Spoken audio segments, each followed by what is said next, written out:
Semoga Tuhan mencurahi aku dengan terang cahayanya untuk menyelesaikan pujian atas diri. Sebab Tuhan kita Yesus Kristus puteranya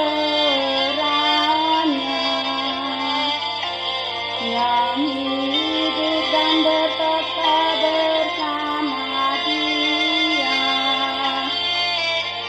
dalam persatuan Roh Kudus Allah sepanjang segala abad. Veronica tidak mengharapkan apa-apa ketika ia tampil untuk melaksanakan tugas yang kecil dan sepele. Veronica semuanya itu atas perintah Tuhan dalam hukum yang Tuhan berikan umat manusia. Kasihlah sesamamu seperti dirimu sendiri.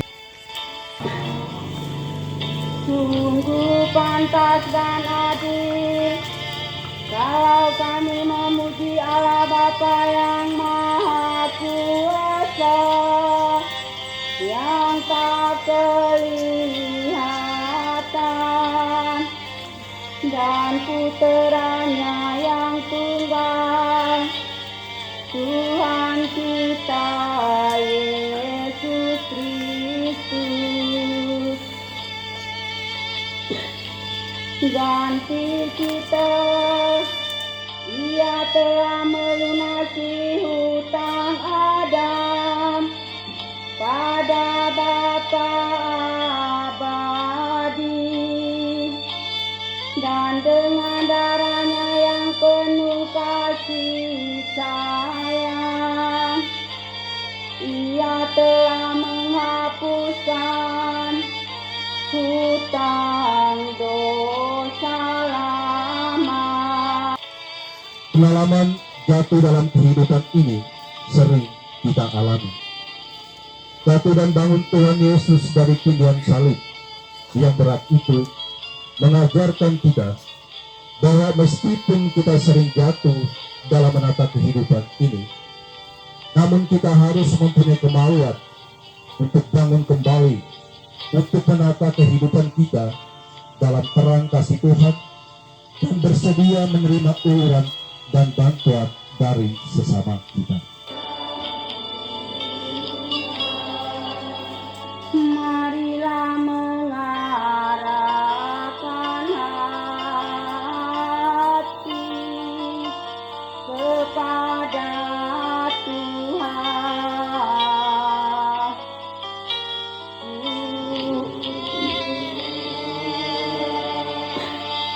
Kami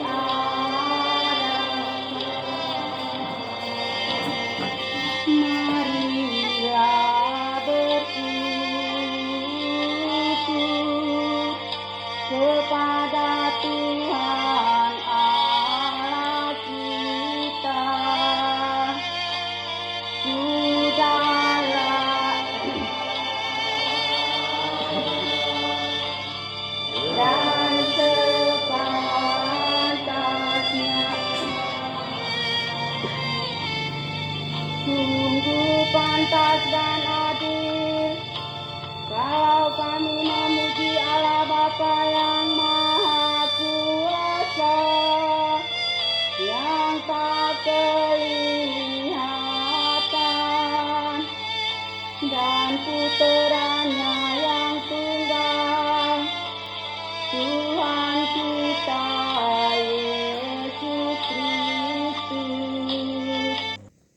Karena beban salib makin berat, karena cintanya kepada kita manusia jauh lebih besar daripada kedosaan kita yang menambah beban salib yang ditanggungnya. Yesus bangun dan meneruskan perjalanannya. Pengalaman jatuh dalam kehidupan ini sering kita alami. Jatuh dan bangun Tuhan Yesus dari tindihan salib yang berat itu mengajarkan kita bahwa meskipun kita sering jatuh dalam menata kehidupan ini, namun kita harus mempunyai kemauan untuk bangun kembali, untuk menata kehidupan kita dalam terang kasih Tuhan dan bersedia menerima uluran dan bantuan dari sesama kita. Kami mohon, ingatkanlah kami dan kuatkanlah kami, agar kami mampu bangkit lagi dan dengan segenap hati terus berjalan. Perjalanan semakin menapak, tubuh Tuhan semakin layu. Dalam batas kekuatannya sebagai manusia, ia hampir tidak berdaya. Betapa berat salib kasar dan besar yang masih setia menjadi beban pundaknya. Tubuhnya semakin layu, ia dihinggapi keletihan dan kesakitan yang amat sangat. Ia kehilangan satu persatu suara-suara penyemangat. Ia sampai pada batas kekuatannya. Tubuhnya yang dipenuhi luka roboh untuk kedua kalinya. Ketika jatuh pun salib itu setia menindihnya. Tidak ada lagi manusia membantu mengangkat kayu salib agung dari atas tubuhnya. Disertai baktinya pada Bapa, ia bangkit meneruskan perjalanan sengsaranya. Bapak, Ibu, saudara-saudari umat beriman yang terkasih, kita tentunya memiliki pengalaman yang pahit, pengalaman jatuh dalam kelemahan kita. Sebagai manusia yang terus berjuang, tentu kita tidak ingin jatuh dalam hal yang sama, jatuh dalam pengalaman pahit yang sama. Kita akan berusaha untuk tidak mengulangi kembali hal tersebut. Tidak ingin yang kedua kali terjerumus dalam pengalaman pahit yang sama. Saudara-saudari, mengapa Tuhan Yesus beda dengan kita? Padahal dalam perjalanan salib ini, Tuhan Yesus sudah jatuh untuk yang pertama kali. Mengapa ia harus jatuh untuk yang kedua kali? Tentu sangat berbeda dengan kita manusia. Manusia berusaha untuk menghindari pengalaman pahit yang pertama. Tetapi justru Yesus mau untuk jatuh lagi. Yesus jatuh lagi karena dosa-dosa kita. Ia tidak bersalah. Jika saja Yesus bersalah, tentu ia juga ingin menghindar dari pengalaman jatuh yang sudah pertama kali dialami. Hal ini dilakukan Tuhan Yesus karena ketaatannya kepada kehendak Bapa. Saudara-saudari yang terkasih, dalam metamorfosa hidup manusia, tahap kedua manusia setelah kanak-kanak adalah menjadi dewasa. Segala problem hidup manusia seolah berkumpul padu pada masa itu. Banyak manusia juga gagal menjadi dewasa dalam hidupnya, mengalami kejatuhan, keterpurukan, kekacauan, dan kehancuran. Betapa dalam kisah sengsaranya, Yesus yang telah remuk redam, disesah luka menganga, dan darah yang mengalir begitu rupa, masih berusaha bangkit untuk meneruskan perjalanannya memenuhi janji pada Bapa.